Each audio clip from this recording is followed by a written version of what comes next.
The studio lights burn white-hot. The audience roars with laughter. On live television, in front of 12 million viewers, a talk show host leans forward and says the words that will haunt him for the rest of his life. "You people always want something for nothing, don't you, Cassius?" The camera cuts to Muhammad Ali. His hands rest calmly on his lap. His jaw is set.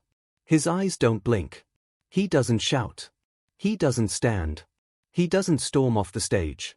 He just sits there, breathing, as the insult hangs in the air like smoke from a gun. And then, in a voice barely louder than a whisper, he says something that will silence the entire nation. What that host didn't know was that he was about to face the most powerful weapon Muhammad Ali had ever used. Not his fists. Not his speed. Not his famous footwork. Something far more dangerous. His words. His dignity. And a calm so deep it would crack open the heart of a country that still didn't know how to see him as fully human. Muhammad Ali wasn't just the heavyweight champion of the world. He was a man who had been stripped of everything, arrested for his beliefs, called a traitor by his own country, and banned from boxing during the best years of his life. Yet here he sat, across from a man trying to humiliate him on national television. And what he did next didn't just shock the host. It changed the way an entire generation understood what real strength looks like. Stay with us until the very end to see how Ali's response became one of the most replayed moments in television history. And before we begin, we want to hear from you. Drop a comment and tell us where in the world you're watching this from.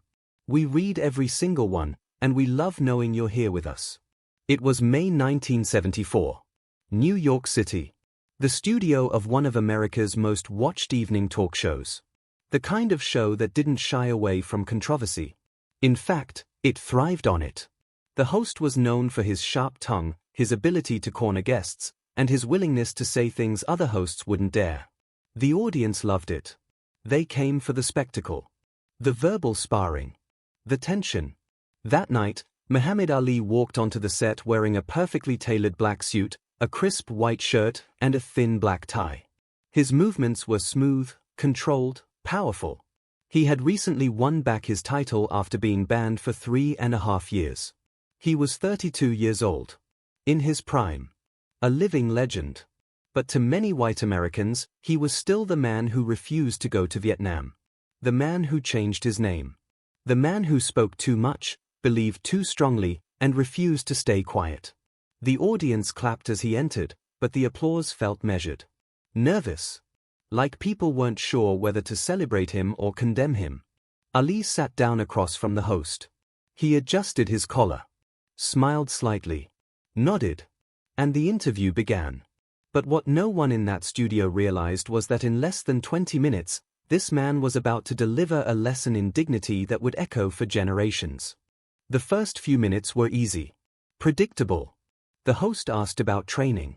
About upcoming fights. About Ali's famous claim that he was the prettiest. Ali answered with his usual flair. "I'm so pretty, it's a shame to waste me on boxing," he said. The audience laughed. It felt light. Fun. Almost normal. But anyone who knew this show knew the real questions were coming. And they always came with teeth. The host leaned back in his chair. His smile shifted. Became something colder. More calculated. "So, Muhammad," he said, dragging out the name like it was uncomfortable in his mouth, "or should I call you Cassius? That is your real name, after all." The studio went quiet. Ali's smile didn't fade, but his eyes changed. Focused. Sharp. He didn't answer right away. He just looked at the host. Waiting. The host continued. "I mean, do you really think changing your name makes you more legitimate? More American?" The word American was spoken like an accusation. Like a challenge. The audience shifted in their seats. Some laughed nervously. Others looked down. Ali's voice came low and steady. "My name is Muhammad Ali." That was all he said. But the way he said it carried weight. It wasn't defensive. It wasn't angry. It was simply fact. The host wasn't satisfied. He leaned forward now, elbows on his knees, like he was about to share a secret. "But see, that's the thing I don't understand about you people." You people. The words landed like a slap. Audible gasps rippled through the audience. A woman in the third row covered her mouth. A man in the back shook his head. But the host didn't stop. You want all the rights. You want all the respect. But you don't want to serve your country. You change your religion. You reject your own heritage. You spit on the flag that gave you the freedom to become rich in the first place. His voice was rising now. Louder. More aggressive. The cameras zoomed in on his face, red and animated, veins visible on his neck. So tell me, Cassius, what are you so afraid of? Why won't you just fight for your country like a real man? The audience froze. Every eye in the room turned to Ali. This was the moment. The explosion. The walkout. The moment Ali would lose his temper, prove them all right, show the world he was just another angry black man who couldn't control himself. But Muhammad Ali didn't move. His hands stayed folded in his lap. His breathing was slow. Visible. In. Out. Steady. The camera caught it. The rise and fall of his chest. Calm. Controlled. Present. His eyes never left the host. Not with rage. Not with hatred. With something much more powerful. Clarity. And then, in a voice that barely rose above the hum of the studio lights, Ali spoke. And what he said next would stop the heart of everyone watching. But to understand the power of what Ali was about to say, you have to understand where he came from. What he had survived. What he had already lost just to sit in that chair. The screen fades. Archival footage rolls. Grainy. Black and white. A different time. A darker America. Louisville, Kentucky. 1940s, a young boy named Cassius Clay, no older than 7, standing outside a department store window. Inside, white families sit at a lunch counter, eating ice cream, laughing. He presses his face against the glass. His mother pulls him away gently. Not for us, baby, she whispers. He doesn't understand. Not yet. But he will. Another image. Cassius, now 12, running through the streets, crying. His bike has been stolen. His prized possession. A police officer named Joe Martin tells him, "You better learn how to fight before you start challenging people." That moment changes his life. He starts boxing. Not because he loves it, but because the world keeps telling him he needs to defend himself just to exist. Fast forward. Rome, 1960. Cassius Clay, now 18, stands on a podium. The Olympic gold medal hangs around his neck. The American flag is raised. The national anthem plays. He is a hero. The pride of his country. For 3 weeks, he is celebrated across Europe. Treated like royalty. He believes, for the first time, that maybe America will finally see him as equal. He comes home to Louisville. Still wearing his gold medal. Walks into a diner. A waitress looks at him. Looks at the medal. Then says flatly, "We don't serve coloreds here." He stares at her. At the medal. At the flag on the wall. That night, he walks to a bridge over the Ohio River. He takes the gold medal off his neck. Holds it in his hand. And throws it into the water. Years later, he would say, "That medal didn't mean anything if I couldn't be treated like a human being in my own country." Before we continue, if you're feeling this story, hit that like button and make sure you're subscribed. And drop a comment. Tell us where you're watching from. Are you in the United States? Europe? Africa? Asia? We want to know. We're building a global community here, and you're part of it. April 28, 1967. Houston, Texas. The Armed Forces Induction Center. Cassius Clay, now known as Muhammad Ali, stands in a line of young men. They are about to be drafted into the Vietnam War. One by one, names are called. One by one, young men step forward. Then they call his name. Cassius Clay. Silence. He does not move. They call it again. Cassius Clay. He stays still. His face is stone. Inside, his heart is pounding. But his feet don't move. An officer approaches. "Step forward, son." Ali looks him in the eye. "My name is Muhammad Ali. And I will not step forward." Within hours, he is arrested. His boxing license is revoked. His passport is seized. He is stripped of his heavyweight title. Banned from the sport for 3.5 years. The prime of his career. Age 25 to 29. Stolen. He faces 5 years in federal prison. The media destroys him. Newspapers call him a coward. A traitor. A disgrace. Death threats flood his mailbox. He loses millions of dollars. His family is harassed. But he never changes his stance. I ain't got no quarrel with them Viet Cong, he says. No Viet Cong ever called me a racial slur. Why would I go kill them for a country that won't even let me eat at the same table? 3 people who were there later shared what they saw. A boxing trainer who worked with Ali during the ban said, they took everything from him. His title. His income. His prime. I watched him train every day knowing he couldn't fight. But I never, not once, saw bitterness. He told me, I'm not fighting for me anymore. I'm fighting so my children don't have to. A childhood friend from Louisville recalled, we used to walk to school together. White kids would throw rocks at us. Spit at us. Call us names I won't repeat. Cassius told me, don't fight them with your fists. Beat them by being so good they can't ignore you. Be so great they have to respect you. And a journalist who covered Ali's trial said, the judge asked him if he understood the consequences of his refusal. Ali looked him dead in the eye and said, I understand that I'm doing what's right. And I'd rather go to prison with my dignity than be free as a hypocrite. I've covered a lot of courageous people. But that was something else. The footage fades. We're back in the studio. The host is still pointing. Still sneering. Still waiting for Ali to crack. But Ali hasn't moved. He's just been sitting there. Breathing. Thinking. Remembering. This was a man who had already survived being stripped of everything once. And he was still standing. Now, with the whole world watching, he was about to show them exactly what he'd learned from all that pain. The host's voice cuts through the silence like a knife. I asked you a question, Cassius. His face is red now. Frustrated. Angry. Are you scared? Is that why you ran from Vietnam? Is that why you hide behind your new religion and your new name?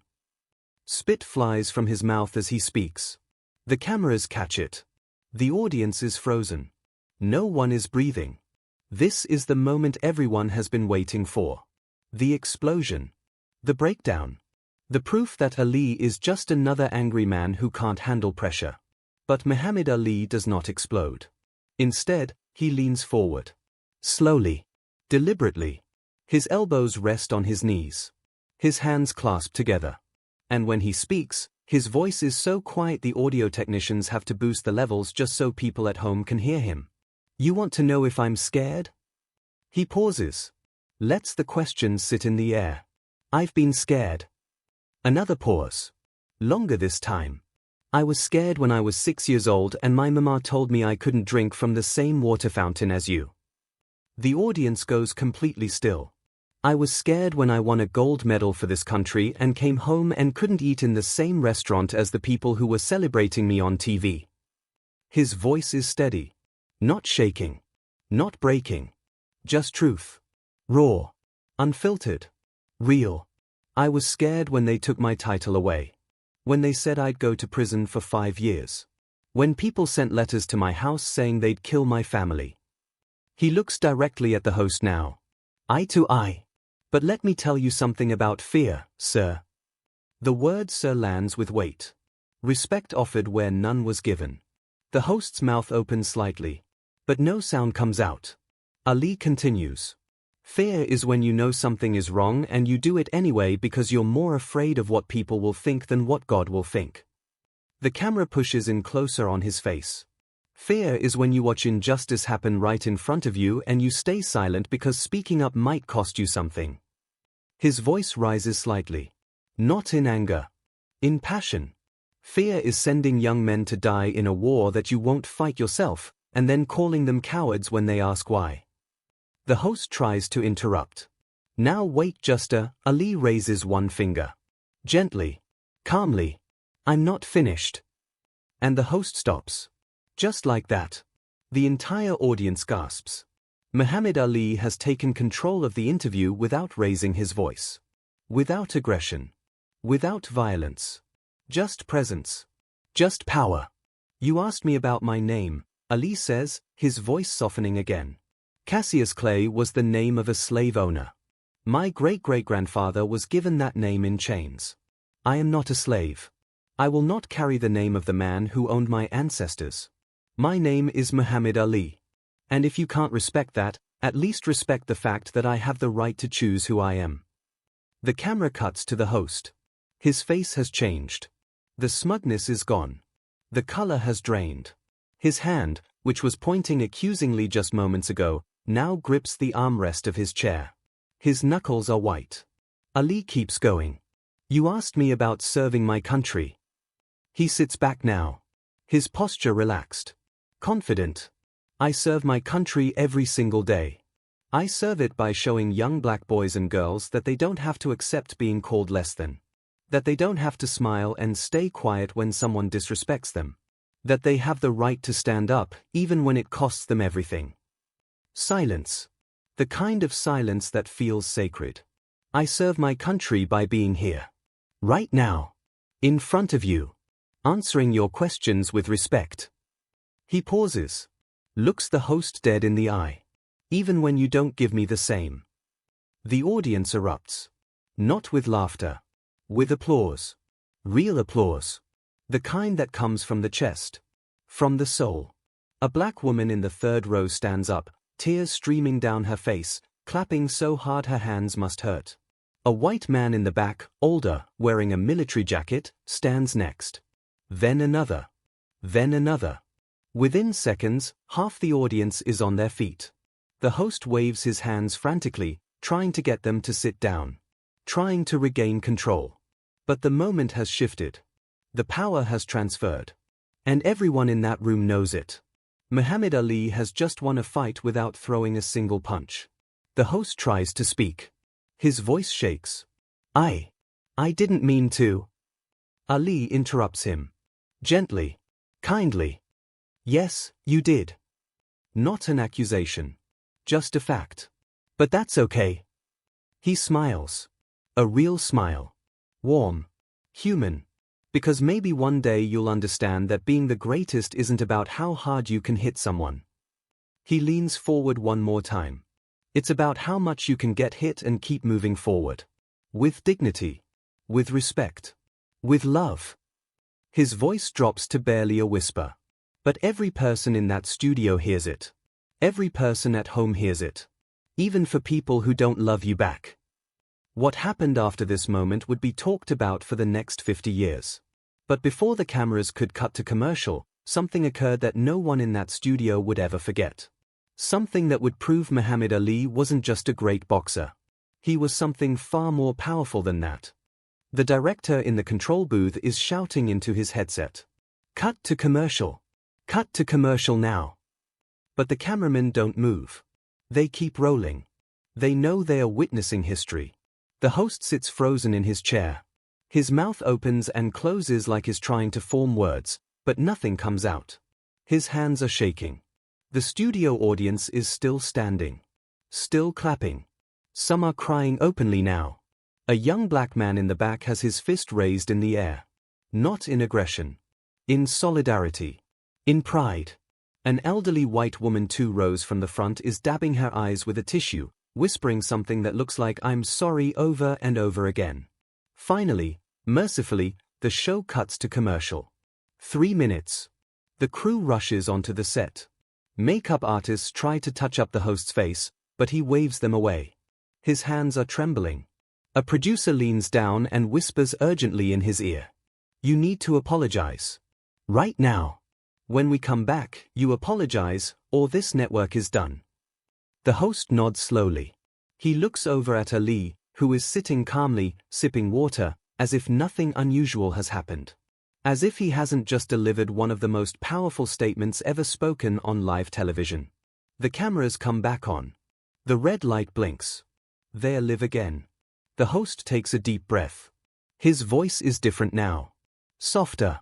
Broken. Muhammad. He uses the name. For the first time all night, He uses the name Ali chose for himself. I want to apologize. The words come out slowly, painfully, like they are being pulled from somewhere deep inside him. I don't know what I was thinking. What I said, that was wrong. You didn't deserve that. No one deserves that. His eyes are wet, glistening under the studio lights. I'm sorry. The audience holds its breath. What will Ali do? Will he accept it? Will he walk off? Will he twist the knife? Muhammad Ali stands up. The entire room tenses. This is it. The final moment. But instead of walking away, instead of delivering one last verbal blow, Ali does something no one expects. He extends his hand. The host looks at it. Confused. Emotional. He reaches out. They shake hands. And then, in a move that will be replayed on news channels for decades, Muhammad Ali pulls the host into a hug. A full embrace. His hand pats the man's back twice. Firmly. Like a father comforting a son. We all make mistakes, brother, Ali says softly. Brother. That word. The same man who called him you people just minutes ago, Ali now calls brother. The host breaks. Completely. A single tear rolls down his cheek. The camera catches it in perfect focus. The audience doesn't know whether to clap or cry. So they do both. A standing ovation that lasts a full 90 seconds. The longest in the show's history. Behind the scenes, the network's switchboard explodes. Over 10,000 calls flood in within the first hour. Not complaints. Not anger. Gratitude. A woman from Alabama, I needed to see that. My son needed to see that. A veteran from Ohio, I fought in Vietnam. I hated Ali for years. I was wrong. A teacher from Mississippi, I'm showing this to my students tomorrow. This is what courage looks like. By the next morning, the interview is front-page news in every major newspaper in America. Ali defeats racism without throwing a punch. The greatest shows what strength really means. Boxer becomes teacher on live television. The footage is played on every news channel. Schools request copies. Churches play it during services. Before the internet. Before social media. Before viral videos. This moment spreads person to person, heart to heart, soul to soul. If you're still watching, we need you to do something. Hit that subscribe button right now. This is the kind of content we bring you every single day. Real stories. Powerful moments. Lessons that matter. And drop a comment. Tell us where you're watching this from. What country? What city? We want to know you're here with us. But the true power of what Ali did that night wouldn't be fully understood until years later, when the people who watched it as children became parents and grandparents themselves, and shared how that one moment changed the entire trajectory of their lives. Within 2 weeks, something unprecedented happens. The same television network that hosted the interview creates new broadcasting guidelines. They call it the Ali Standard. It becomes policy. All on-air personalities must treat guests with respect regardless of race, religion, or political beliefs. The document specifically references that interview. That moment. That transformation. In schools across the South, teachers begin showing the footage. In one classroom in Birmingham, Alabama, black students and white students watch together. For the first time, they sit in the same room and talk honestly about race. The teacher later writes to Ali, "You did more in 15 minutes than I've been able to do in 15 years. Thank you." The host himself transforms. Within a year, he donates a significant portion of his salary to the NAACP. He speaks at universities about what he calls the night Muhammad Ali saved my soul. In one speech at Harvard, he says, "I tried to break him with hatred. He responded with love. I tried to embarrass him with ignorance. He responded with wisdom. I tried to silence him with mockery. He responded with truth. And in doing so, he didn't destroy me. He rebuilt me into someone better." 3 people share how that interview changed them forever. A man named James, now 68, says, "I was 10 years old. My father was a racist. Proud of it. We watched that interview together. When Ali called that man brother, something broke in my dad. He didn't speak for 3 days. Then one morning, he took down the Confederate flag from our porch and never put it back up. Never explained it. Didn't have to. A woman named Patricia, now 72, recalls, "I grew up in a town where the N-word was used at the dinner table like it was normal. Watching Ali that night, seeing his grace, his strength, his refusal to hate back, it woke something up in me. I started questioning everything I'd been taught. Lost some family over it. But I found my humanity." And a Vietnam veteran named Robert shares, "I protested against Ali. Held signs calling him a coward. Then I saw that interview. Saw him face hatred with dignity. It took me 10 years, but I finally wrote him a letter. Just said, 'You were right. I'm sorry.' 6 months later, I got a response. 3 words, 'We're all brothers.' I framed it. It hangs in my living room to this day." Years later, his body weakened by Parkinson's, Ali was asked about that interview one final time. His voice was softer, shakier, but his words were clear. "Fighting in the ring was easy. Any man can throw a punch. But fighting with love? That's the real championship. That's the fight that changes the world." That interview would be played at Ali's funeral in 2016, watched by over 1 billion people worldwide, as proof that the man known as the greatest left behind something far more valuable than boxing titles. He left a blueprint for how to face hate without becoming hateful. How to fight without destroying. How to win by elevating everyone, even your enemies. Today, that interview clip is the most requested piece of archival footage from that television network. It's shown in the Smithsonian. It plays on a loop at the Muhammad Ali Center in Louisville, Kentucky. Every year, over 100,000 people stop and watch it. Many stand in silence for the full 15 minutes. Some cry. Some pray. All of them leave different than when they arrived. In an age of social media outrage, cancel culture, and viral anger, Ali's response feels more relevant than ever. It shows a different path. When insulted, respond with truth, not hatred. When attacked, respond with dignity, not destruction. When hated, respond with love, not bitterness. The algorithm rewards anger. It promotes division. It profits from rage. But history doesn't remember the angry. History remembers the graceful. And Muhammad Ali proved that the strongest weapon in the world isn't a fist. It's a calm mind and an open heart. Before you go, we need your help. Share this video with someone who needs to hear it today. Someone struggling. Someone angry. Someone who's forgotten that strength and kindness can coexist. And leave us a comment. Tell us about a time someone showed you grace when you didn't deserve it. We read every single one. This community matters. You matter. And subscribe so you never miss stories like this.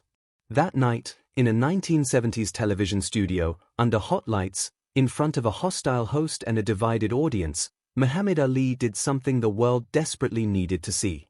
He proved that real power isn't in breaking your enemy. It's in breaking the cycle. That real strength isn't in how hard you hit. It's in how you stand back up after being hit and choose love anyway. That real greatness isn't about defeating others. It's about elevating everyone, even those trying to tear you down. Muhammad Ali taught us the most important lesson of all: the strongest weapon is a calm mind and an open heart. And that lesson will never, ever go out of style.